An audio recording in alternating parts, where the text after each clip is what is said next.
부르신 곳에서 찬양하시면서 주일 예배 하나님 앞에 드리겠습니다.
사도신경으로 신앙 고백드립니다. 전능하사 천지를 만드신 하나님 아버지를 내가 믿사오며 그 외아들 우리 주 예수 그리스도를 믿사오니 이는 성령으로 잉태하사 동정녀 마리아에게 나시고 본디오 빌라도에게 고난을 받으사 십자가에 못 박혀 죽으시고 장사한 지 사흘 만에 죽은 자 가운데서 다시 살아나시며 하늘에 오르사 전능하신 하나님 우편에 앉아 계시다가 제대로서 산 자와 죽은 자를 심판하러 오시리라. 성령을 믿사오며 거룩한 공예와 성도가 서로 교통하는 것과 죄를 사하여 주시는 것과 몸이 다 사는 것과 영원히 사는 것을 믿사옵나이다. 아멘.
빛으로 부름받아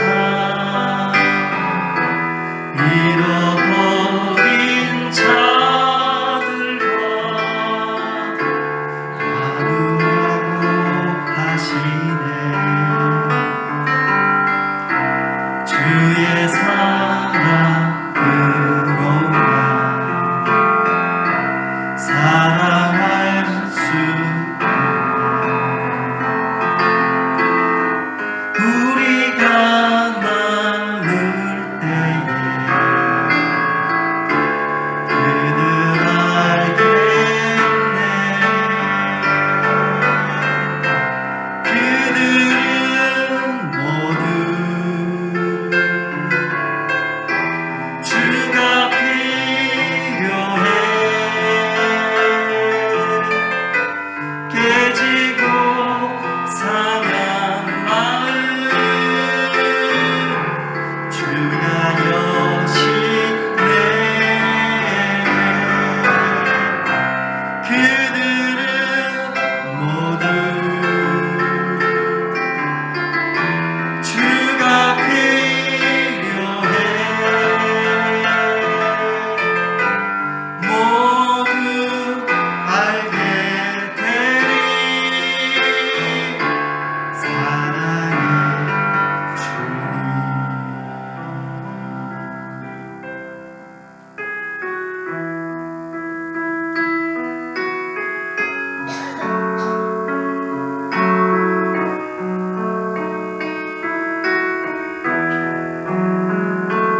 날마다 숨쉬는 순간마다 내 앞에 어려움을 보내. 주님 앞에 이 몸을 맡길 때 슬픔 없네, 두려움 없네. 주님의 그 자비로운 손길 항상 좋은 것 주시도다. 사랑스레 아픔과 기쁨을 수고와 평화와 안식을 날마다 주님 내 곁에 계셔 자비로 날 감싸주시네. 주님 앞에 이 몸을 맡길 때 힘주신 내 위로한 주네. 어린 나를 품에 안으시사 항상 평안을 주시도다. 내가 살아 숨을 쉬는 동안 살피신다 약속하셨네. 인생의 어려운 순간마다 주의 약속 생각해보네. 주님 속에 믿음 잃지 않고 말씀 속에 위로를 얻네. 주님의 도우심 바라보며 모든 어려움 이기도다. 흘러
나를 도와주소서.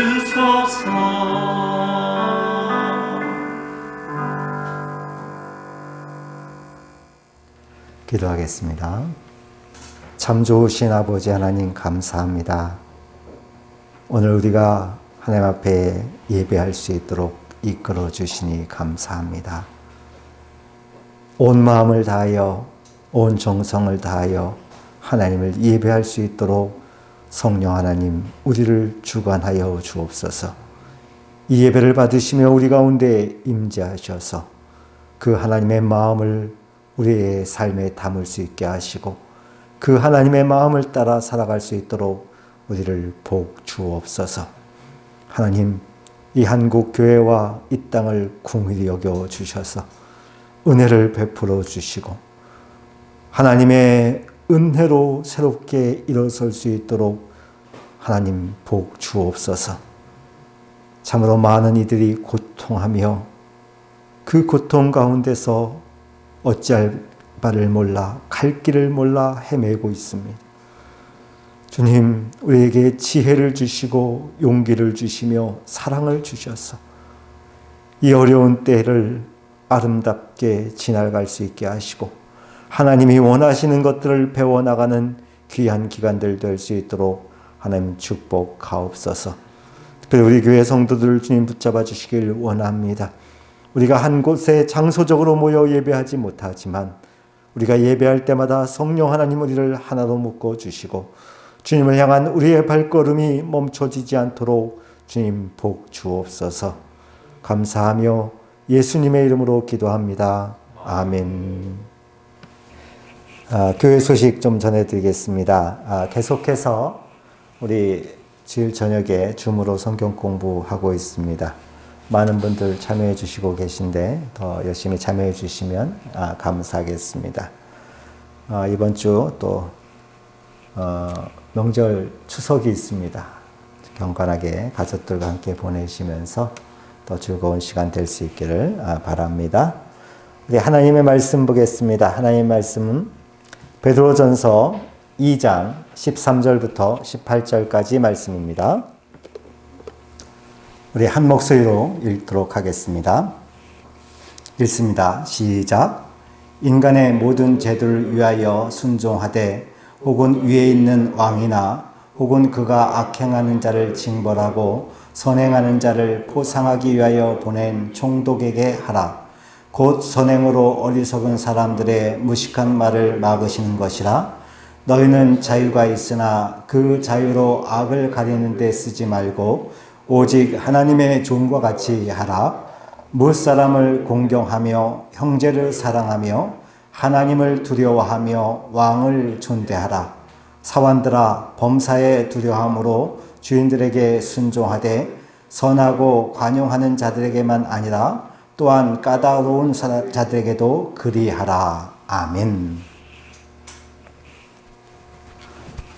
사람들은 참 다양한 모습으로 세상을 살아갑니다. 사람마다 생각하는 것, 말하는 것, 행동하는 양식이 다 다릅니다.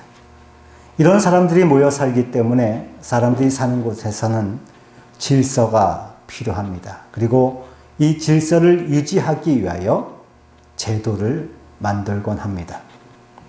이 제도는 시간의 흐름에 따라 사라지기도 하고 새로 생겨나기도 하는 그런 특성을 가지고 있습니다.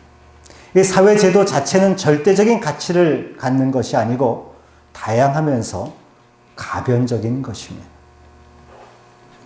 인간이 만든 이 가변적인 사회 제도에 대해서 우리 그리스도인들은 어떤 태도를 가져야 하는가? 우리는 하늘나라, 하나님 나라의 시민입니다. 영원한 가치, 절대적인 가치를 기준으로 살아가는 사람들입니다.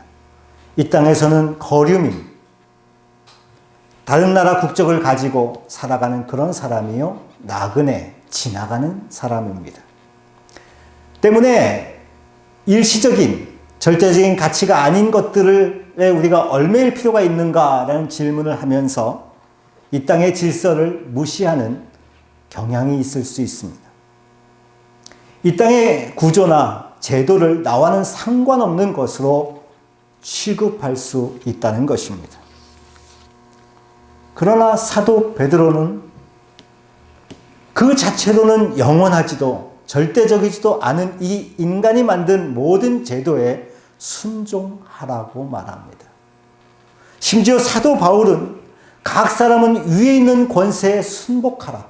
그 모든 권세는 하늘로부터 하나님으로부터 나기 때문이다 라고까지 이야기합니다.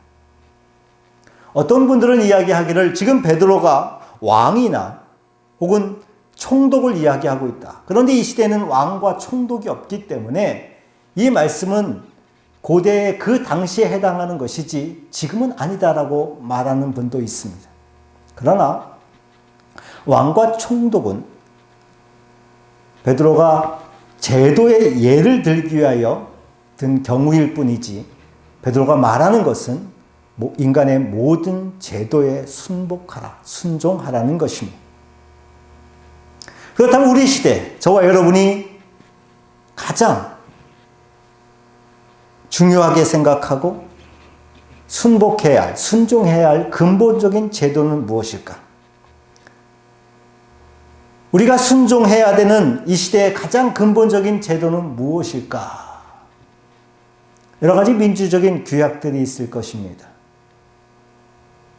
그리고 법이 있을 겁니다. 이 시대를 법치주의라고 하지 않습니까?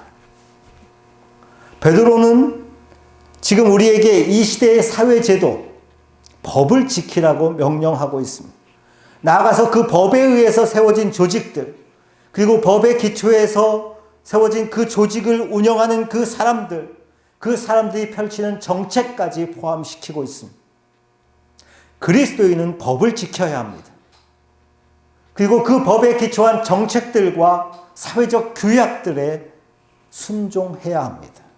그리고 그 일들을 집행하는 사람들에게까지 순종해야 합니다. 어떤 차원에서 그렇습니까? 16절 말씀을 보십시오. 같이 읽습니다. 너희는 자유가 있으나 그 자유로 악을 가리는 데 쓰지 말고 오직 하나님의 종과 같이 하라. 기본적으로 그리스도인은 자유로운 사람, 자유자입니다. 세상의 그 어떤 것도 그리스도인을 얽어맬 수 없습니다. 심지어 하나님의 율법도 그리스도인을 얽어매지 못합니다. 우리는 세상 법에 대하여 자유로울 수 있습니다. 그리스도인이 사회의 법을 안 지켰다고 해서 하나님께서 우리를 벌하시거나 천국에서 대노하시거나 그러지 않으십니다. 우리에게는 자유가 있습니다. 그러나 이 자유를 나의 욕심, 나의 인간적인 정욕을 채우는데 사용해서는 안 됩니다. 어떤 사람이, 어떤 그리스도인이 사회제도를 거부하는 경우가 있습니다. 그런데 그 사회제도를 거부하는 이유가 법으로 한정한다면 법을 안 지키는 이유가 나의 욕심 때문일 수 있습니다. 그 법을 지키는 것이 나에게 불이익이 되고 불편하고 내가 원하는 것을 가질 수 없게 해서 안 지키는 경우입니다. 그리스도인은 이런 이유로 사회제도를 거부하는 그런 자유를 사용할 수 없습니다. 나아가서 그리스도인은 자유로 하나님의 종으로 행하는 길을 선택해야 합니다. 17절 말씀입니다. 같이 읽습니다. 무사람을 공경하며 형제를 사랑하며 하나님을 두려워하며 왕을 존대하라. 하나님의 종은 하나님을 경외하며 하나님을 두려워하는 마음으로 형제를 사랑하고 무사람을 공경하는 그리고 왕을 존대하는 삶을 산다고 말합니다. 하나님의 종은 이 세상 안에서 이 사회의 구조를 존중합니다. 그 사회 구조 속에서 움직이는 사람들의 삶을 존중합니다. 사람들이 정하고 지키는 사회 제도를 향해서 이건 제한적인 것이다. 영원한 것이 아니다. 결국 사라질 것이다. 이것에 얽매이지 마라. 라고 외친다면 이것이 무슨 의미가 있겠습니까? 제가 어린 시절에 이 동네 아이들하고 그 당시에는 이 총싸움 놀이를 많이 했습니다. 총싸움, 칼싸움 이런 걸 많이 했죠. 뭐 교육학적으로 문제가 있다라는 분도 있습니다만 아무튼 많이 하고 놀았습니다. 그때 총을 주로 이제 나무로 이렇게 만들어서 총소리는 입으로 내고 다다다당 하고 뭐 이렇게 놀았습니다. 근데 만약에 이렇게 열심히 아이들이 놀고 있는데 한 어른이 와서 얘들아, 이 총은 가짜 총이고 맞아도 안 죽는 거고 너희들은 의미 없는 일을 하고 있는 거다. 지금 어려서 모르겠지만 나중에 다 깨닫게 될 거야. 라고 그렇게 온 마음으로 권면했다면 어떻게 반응했을까? 아이들이 저분은 우리보다 차원이 높아서 진리를, 깊은 진리를 아시는구나. 존경하며 따랐을 것 같습니까? 아니면 우리가 입으로 내는 총소리를 듣고 우리가 쏜 총에 맞은 것처럼 욱 하고 죽는 척 해주는 그 어른들을 따랐겠습니까? 여러분, 진정한 어른은 아이들의 세계를 존중해 줄 아는 사람입니다. 여러분, 오해하지 마십시오. 우리가 어른이고 세상 사람들이 어린 아이라는 말을 하는 것이 아닙니다. 세상 사람들이 영원한 세계, 영원한 가치를 알지 못한다는 차원에서 말씀을 드리는 것입니다. 베드로는 우리에게 주를 위하여 이 세상의 제도에 순종하라고 말합니다. 여러분, 순종해주는 척 해서는 안 됩니다. 정말로 존중해주고 잘 따라줘야 합니다. 세상을 추구하란 말이 아닙니다. 제한된 세상에서 나름대로 규약을 지키는 사람들, 그 사람들의 삶을 존중해 주는 것과 우리가 욕심으로 가득해서 세상을 추구하는 것, 이것은 완전히 다른 것입니다. 이걸 혼동할 필요는 없습니다. 여러분, 우리가 세상 제도를 순종하는 이것이 하나님을 위한, 주를 위한 것인 이유는 그 제도가 제한적이긴 합니다만 사람들이 만들고 하나님께서 세워주신 그 사람들이 하나님이 세워주신 사람들이기 때문에 그렇습니다. 제도에 순종하는 것이 하나님을 위한 것인 이유는 제한적이긴 하지만 사회 제도와 그 가운데 세워진 사람들이 하나님이 세우셨기 때문입니다. 예수님을 재판하던 빌라도가 예수님에게 그렇게 이야기하죠. 내가 너를 놔줄 수도 있고 십자가에 달려서 죽게 할 수도 있는 권한이 있는 걸 알지 못하느냐. 예수님께서 뭐라고 답변하십니까? 위에서 주지 않으셨다면 나를 해할 권세가 없을 것이다. 그 권세도 하나님이 주셨음을 예수님이 말씀합니다. 물론 세상 사람들은 그 권세가 하나님으로부터 왔다는 사실을 알지 못합니다. 그냥 자신이 노력해서 가진 것이고 자신의 힘으로 알고 있습니다. 그러나 근본적으로 하나님이 세우신 것입니다. 물론 우리는 이 과정 속에서 하나님이 왜 그렇게 하셨는지 다 이해할 수 없습니다. 때때로 어떤 권세는 왜 세우셨는지 하나님의 의도를 이해하기 힘들 때가 많습니다. 그러나 우리가 이해하지 못하건 우리가 그것을 다 이해하건 우리의 이해와 별개의 문제로 세상의 모든 제도, 그것이 설사 사람들이 만들었다 하더라도 그 모든 것이 하나님의 경륜 아래에 있는 것입니다. 그래서 우리가 이 세상의 제도를 존중해야 하고 그 제도를 존중하는 것이 주를 위한 것, 하나님을 위한 것입니다. 여러분, 우리가 세상 제도를 존중해주면 그리고 함께 해주면 어떤 효과가 있습니까? 15절 말씀을 보십시오. 같이 읽습니다. 곧 선행으로 어리석은 사람들의 무식한 말을 막으시는 것이라.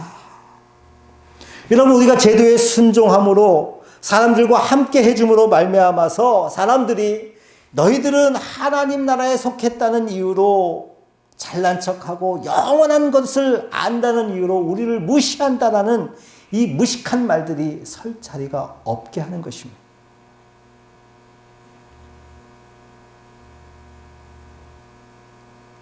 사람들이, 우리 그리스도인들이 사람들이 만들어 놓은 제도를 우습게 여기고 지키지 않고 자기 마음대로 하는 모습을 보면서 세상 사람들이 뭐라고 합니까? 그렇게 잘났냐라고 묻지 않습니까? 영원한 하나님의 세계를 안다는 이유로 세상의 제한적인 제도를 우습게 여기고 사람을 무시하는 것, 그런 태도와 그것을 따르는 사람들을 순종해주고 존중해주고 함께하는 것, 어느 것이 하나님을 위한 것이겠습니까?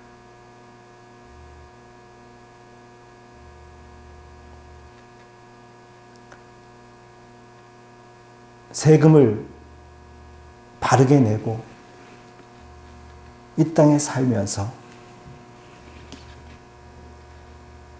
정부나 그런 기관들이 그 세금으로 일을 잘 할 수 있도록 협력하는 것과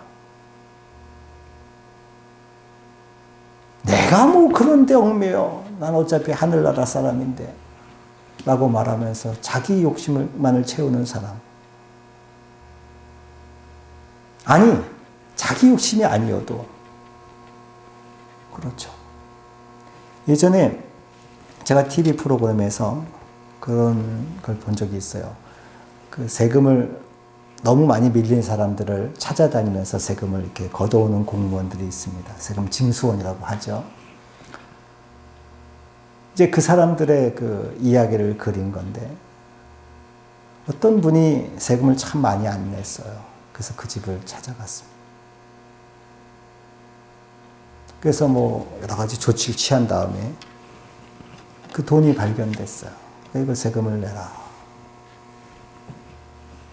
그랬더니 그 세금을 안 내신 분이 놔둬라. 그거 교회 헌금 낼 거다. 그거 건들면 벌 받는다. 그렇게 얘기하더라.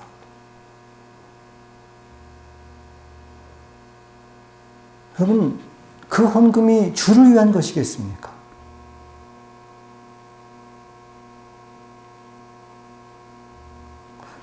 세금을 바르게 내는 것이 주를 위한 것이겠습니까? 아니면 교회에 헌금을 내는 것이 주를 위한 것이겠습니까?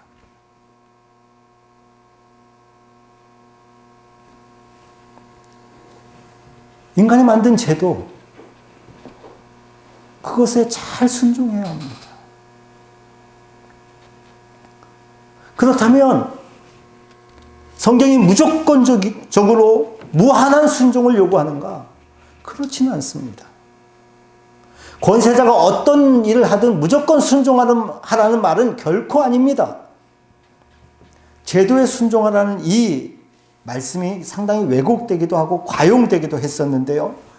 과거 박정희 시대 때의 이인자였던 김종필 씨가 목사님들을 모아놓고 이 성경 구절들을 얘기하면서, 특히 로마서와 이 베드로 전서를 얘기했다고 해요. 그러면서 왜 교회가 정부에 대항하느냐고 질책한 이게 기독교 역사 속에서 아주 유명한 얘기입니다.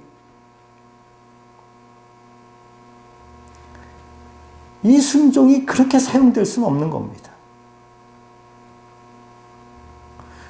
사실 권세가 하나님으로부터 왔기 때문에 대항하면 안 된다는 이 논리, 이것 때문에 교회가 세상 권세의 악에 대해서 침묵하기도 했습니다. 그러나 성경은 그것을 말하진 않습니다. 또 어떤 분들은 이 정부나 국가가 기독교를 핍박하지 않는다면, 교회를 핍박하지 않는다면 순종해야 한다고 말합니다. 현실적으로 교회를, 기독교를 핍박하는 권세와 함께하기는 어렵습니다. 베드로나 바울이 말하는 이 순종이 일반론적인 것이지 교회를 핍박하는 권세에 대해서 무조건 순종을 요구하는 것은 결코 아닙니다. 기독교를 핍박하는, 하나님을 대항하는 권력을 따를 수는 없습니다.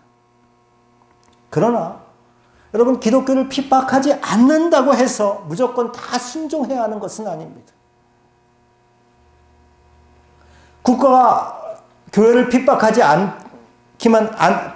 않는다면 무조건 따라야 한다고 말하는 것은요, 굉장히 반사회적이고 이기적인 주장입니다.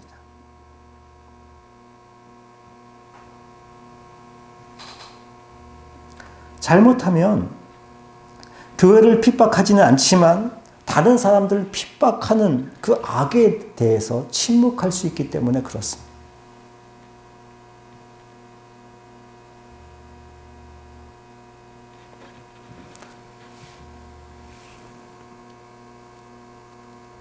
사실 우리 한국교회는 일정 정도 이런 잘못들을 해왔습니다.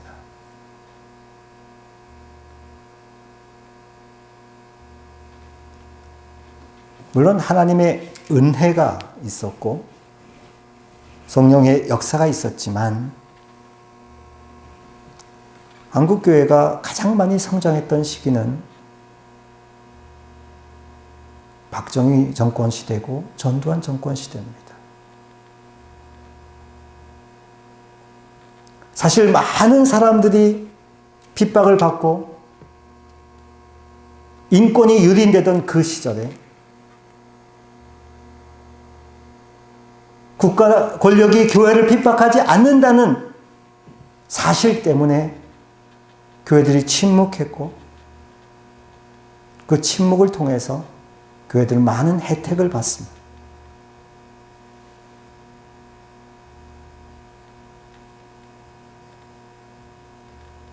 이 문제는 우리 기독교인들이 하나님 앞에서 스스로를 살펴보며 교훈을 얻어야 할 아주 중요한 부분입니다.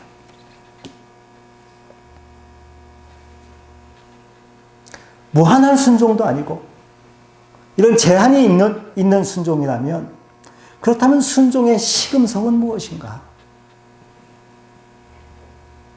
14절 말씀입니다. 14절 함께 읽겠습니다. 시작. 혹은 그가 악행하는 자를 징벌하고 선행하는 자를 포상하기 위하여 보낸 총독에게 하라. 베드로가 총독에게 순종하라는 얘기를 하면서 이 왕이 총독을 보낸 걸 얘기해요. 그런데 총독을 보낸 이유가 뭐라고요? 악행하는 사람들을 징벌하고 선행하는 사람들을 포상하기 위하여. 여러분, 악을 행하는 사람들을 징벌하고 선을 행하는 사람들을 포상하는 것, 이것은요 가장 기본적인 공의의 기초입니다. 권세는 가장 기본적인 공의, 정의를 시행하기 위하여 하나님께서 사람들에게 주신 겁니다. 이 권세를 주신 하나님과 그 권세를 받은 사람이 같은 방향을 바라보고 있어야 합니다. 이 권세는 가장 기본적인 정의를 기초해야 합니다.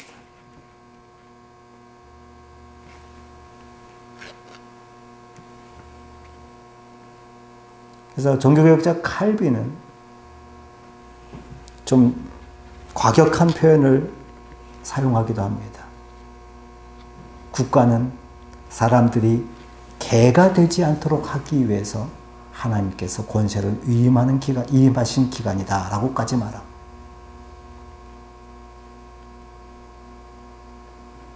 가장 기본적인 공의, 그 공의를 지켜야 합니다. 그 공의를 지키는 권세에 대하여 우리가 순종할 의무가 있습니다. 그러나 그 기본적인 공의를 넘어뜨린다면, 무시한다면 우리는 준엄하게 그가 하나님으로부터 떠나 있음을 책망해야 합니다. 여러분, 기독교 역사 속에서, 우리 한국 사회의 역사에서 보면 과거 유신 헌법 같은 것들을 존중할 수 없었던 것은 이런 법이 한 개인의 욕심을 채우기 위한 것이기 때문에 그렇습니다.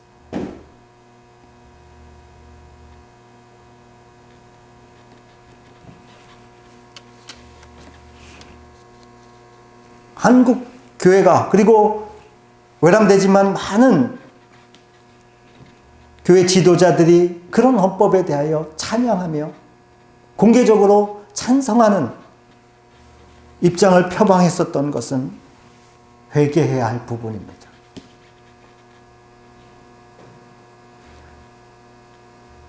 어쩌면 80년대의 계엄령 같은 것도 순종해야 할 법이 아니었을 겁니다.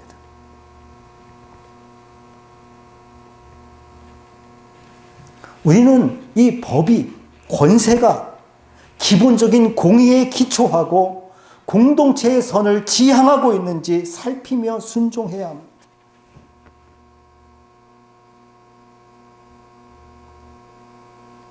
그런데 우리가 이 일을 하면서 주의해야 할 것은 우리가 개인의 이익이나 나의 편함에 치중하지 않아야 한다는 것입니다. 나의 이익에 반하기 때문에 내가 불편해서 제도에 순종하지 않으면서 마치 그 제도가 이 사회의 기본적인 공의에 위배되는 것처럼 이야기해서는 안 됩니다. 여러분, 나에게 이익이 되지 않는다고 해서 나쁜 제도라고 말할 수가 없습니다.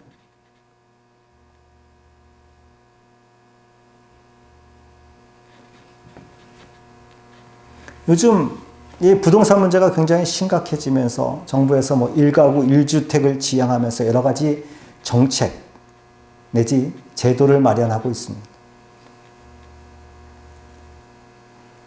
이 제도에 많은 허점이 있고 어느 누구의 지적대로 그 제도를 만든 사람 자체를 신뢰할 수 없는 부분도 없지 않아 있습니다. 더 심도 깊은 논의가 필요하고 여러 가지 절차들을 밟아야 할 것이다 생각됩니다. 그런데 어떤 분들은 또 반대하면서 그렇게도 말합니다.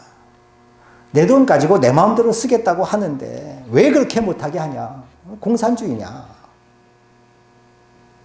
그러면서 사회의 법과 제도, 정책에 대해서 많은 문제를 제기합니다. 그러나 여러분, 한 가구가 한 주택을 소유하고 사는 것과 한 사람이 여러 주택을 가지고 단순히 생계를 위한 것이 아니라 재산을 증식할 목적으로 여러 개의 주택을 가지고 사는 것, 이것 중에 어느 것이 더 사회의 공동선에 가까운 것인지 분별하는 것은 그렇게 어려운 일이 아닙니다.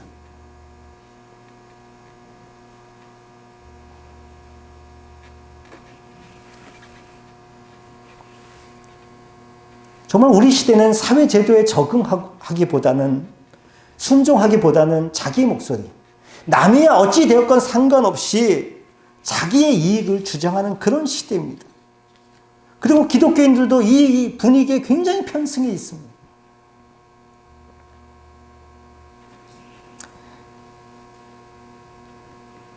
서울시에, 우리가 서울에 살고 있는데 아주 인접하게 중학교 2개가 같이 있는 지역이 있었습니다. 그런데 학생 수가 줄면서 한 학교가 유지하는 것보다는 이렇게 옆에 학교하고 통합을 하는 것이 더 효율적인 그런 상황이 발생했습니다. 그래서 서울시에서 한 학교를 이제 없애고 2학교를 합친 다음에 그 학교, 이제 폐교하는 학교를 장애인 학교로 변경하려고 했습니다. 이 사실을 주민들이 알게 되자 대대적인 반대 시위가 벌어졌습니다. 주민들은 그렇게 주장했습니다.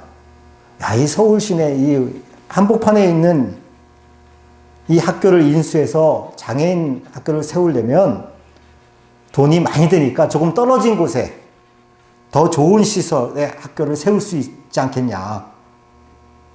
왜 하필이면 장애인 학교를 이렇게 시설도 안 좋은 옛날 낙후된 시설에 세우려고 하냐. 그렇게 해서 반대를 했습니다.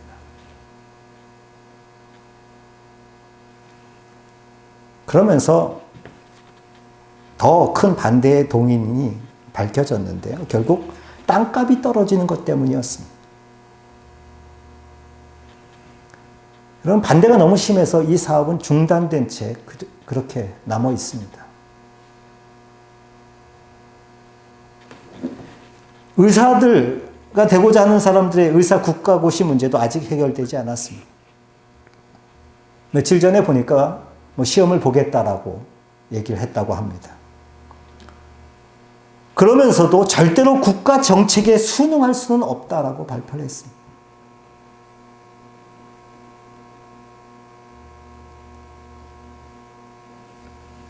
그 학생들을 가르치는 교수님들도 학생들이 조금이라도 불이익을 당하면 자신들도 가만히 있지 않겠다. 국가의 정책에 동의하지 않는다라고 했습니다. 동의하지 않을 수 있습니다. 생각이 다를 수 있습니다. 중요한 것은 제도와 권세에 대하여 어떤 자세를 가지느냐라는 것입니다.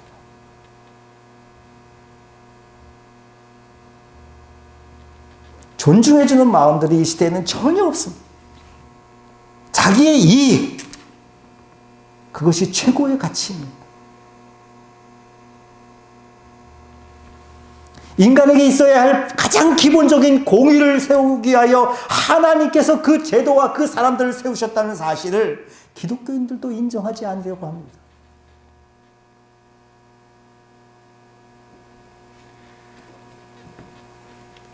그리스도인은 결코 나에게 불편하고 내게 손해라고 해서 그 제도에 순종하기를 거절하는 자유를 사용할 수 없습니다.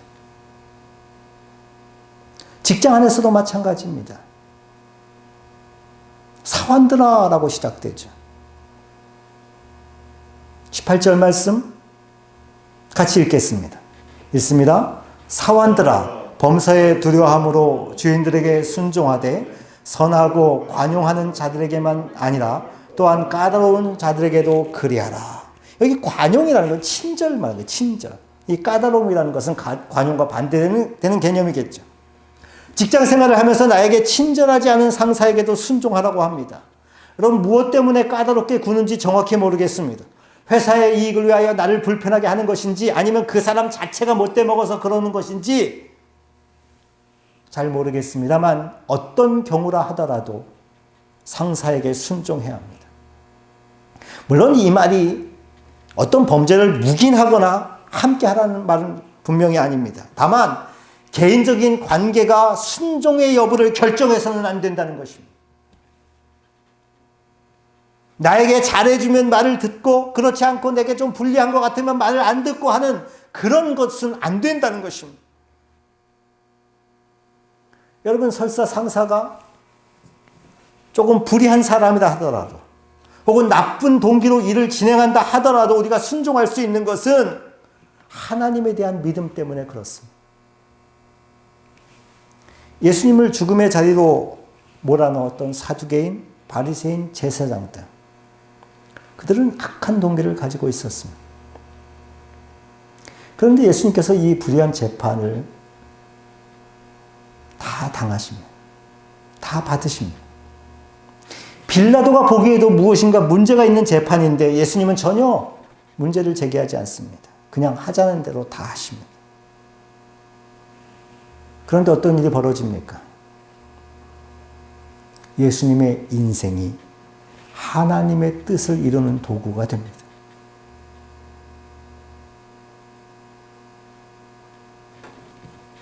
그리스도인은 하나님 나라 시민입니다. 바울은 빌립보서에서 하늘나라 시민으로 합당한 시민 생활을 하라고 권합니다.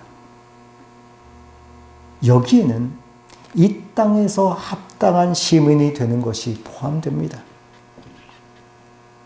한국의 그리스도인은 한국의 모범적인 시민,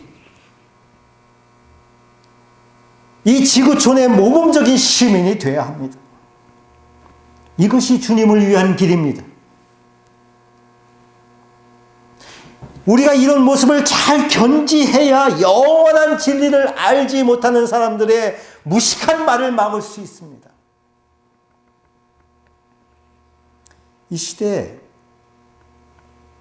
진리를 모르는 사람들의 무식한, 과격한 말들이 얼마나 많이 넘쳐나는지 모릅니다.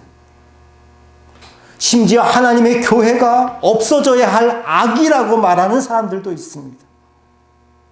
왜 그렇습니까? 우리가 선행으로 제도에 순종하는 선한 시민 생활을 통해 그들의 무식한 말을 막지 못해서 그렇습니다.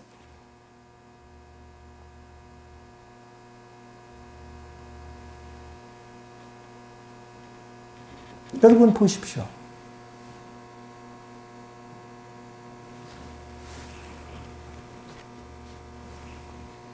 코로나 시대에 가장 많은 비난을 받는 곳 중에 하나가 교회입니다.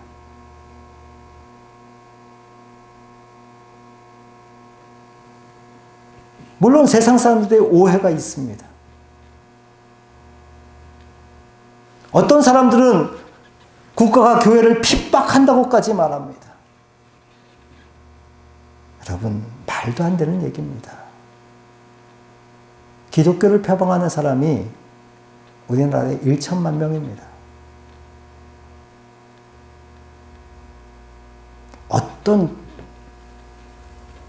생각 없는 정신 나간 정치인이 1천만 명의 그룹을 핍박합니까? 표를 얻어서 먹고 사는 시대에.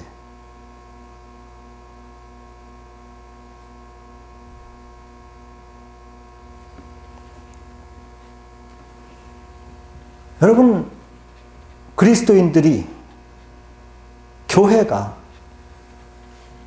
하나님의 말씀에 순종해서 인간이 세운 그 제도를 존중하고 정말 합당한 선한 시민 생활을 통하여 모범을 보여왔다면 과연 지금도 이런 비난을 받을까요?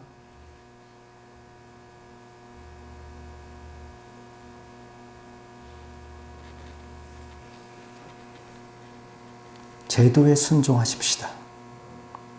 때로 나에게 불리한 면이 있더라도 그것이 기본적인 공의와 선, 하나님이 그 사람을 세우신 이유에 위배되지 않는다면 순종해야 합니다.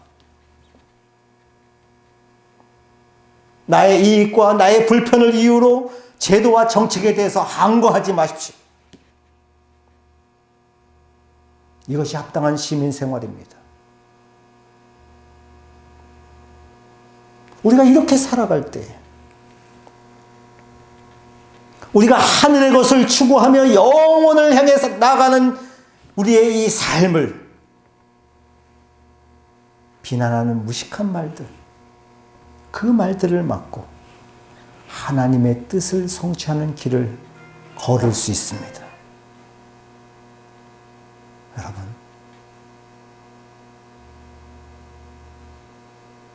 인간이 모든 제도를 주를 위하여 순종하십시다. 우리의 이 순종하는 행위가 하나님을 위한 것입니다. 어차피 그리스도인이 되었다는 것은 하나님을 위하여 먹든지 마시든지 무엇을 하든지 하나님을 위하여 살겠다고 선언한 것 아닙니까? 그렇다면 하나님을 위하여 내게 조금 불리하더라도, 나의 이익이 좀 줄어든다 하더라도, 내가 조금 불편한다 하더라도 이 제도를 존중해 주며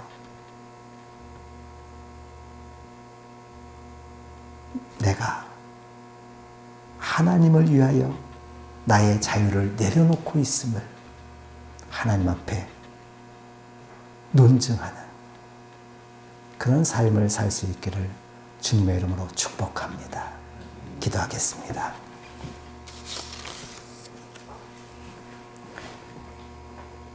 참 좋으신 하나님 아버지 감사합니다. 주께서 우리를 이곳에 두시고 이곳에서 가장 기본적인 공의가 시행되게 하기 위하여 제도를 허락하시고 그 제도 가운데 권세를 허락하시고 하나님의 경륜 아래 두셨음을 인하여 감사합니다. 우리가 이 사실을 깊이 이해하고 오늘도 주를 위하여 인간의 제도에 순종하되 나의 욕심과 나의 육체적인 정욕들을 내려놓고 하나님을 위한 마음으로 이 순종의 길을 걸을 수 있도록 주님 복 주옵소서. 우리 그리스도인들이, 우리 하나님의 교회가 나의 이기적인 마음들을,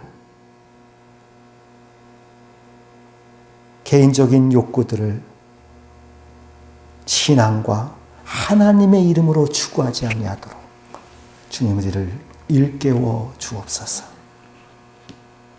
우리가 이렇게 선한 시민 생활을 올바로 행함으로 말미암아 영원한 진리를 모르는 사람들의 어리석은 말들을 막을 수 있도록 주님 우리에게 복 주옵소서. 감사하며 예수님의 이름으로 기도합니다. 아멘. 네, 찬양하시면서 준비하신 헌금 드리겠습니다.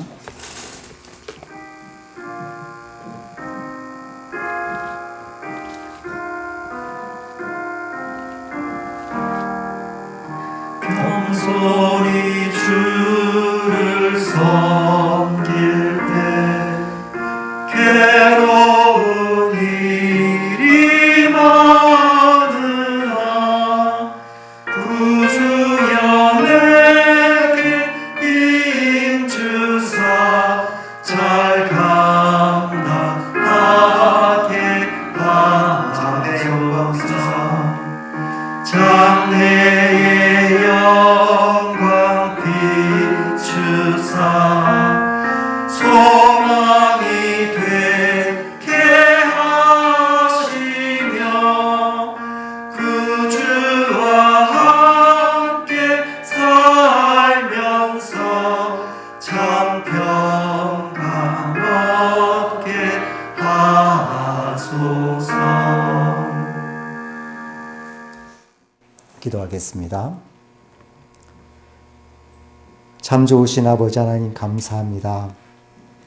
하나님을 예배하게 하시고 예배 가운데 우리의 마음을 담아 신앙을 고백하며 예물을 드릴 수 있도록 복 주시니 감사합니다.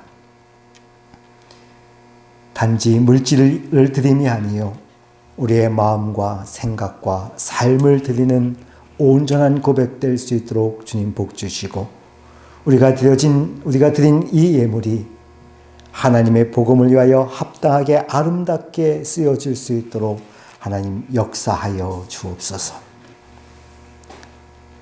지금은 우리 주 예수 그리스도의 은혜와 하나님 아버지의 그 크신 사랑과 성령 하나님 함께 하심이 인간이 세운 그 제도를 주를 위하여 순종하며 온전한 시민 생활을 통하여